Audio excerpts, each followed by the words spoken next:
3. ágúst. Þegar einar dyr lokast, opnast aðrar. Vænstu þess að nýjar dyr birti meira dásemdir og dýrð, jafnvel eitthvað óvænt. Vænstu ávallt hins besta í hverri stöðu og sjáðu það besta í hverjum og einum. Vertu ekki þunglyndur eða vonlaus, þó að dyrum sé lokað á þig.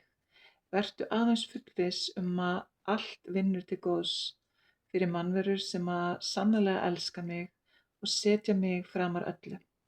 Finndu hvernig þú eflist og þroskast þú gengur í gegnum sérhverja lífsreynslu.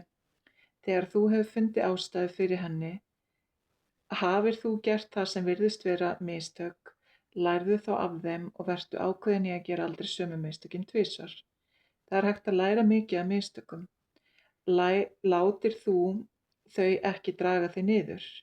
Viðhorf þitt gagnvart lífinu er afar þýðingarmikið.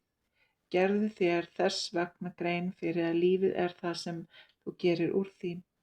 Gerðu það að dásamlegu, gleðiríku og spennandi lífi þar sem hvað sem getur gerst í hverju andartaki af því að þú gerir minn vilja.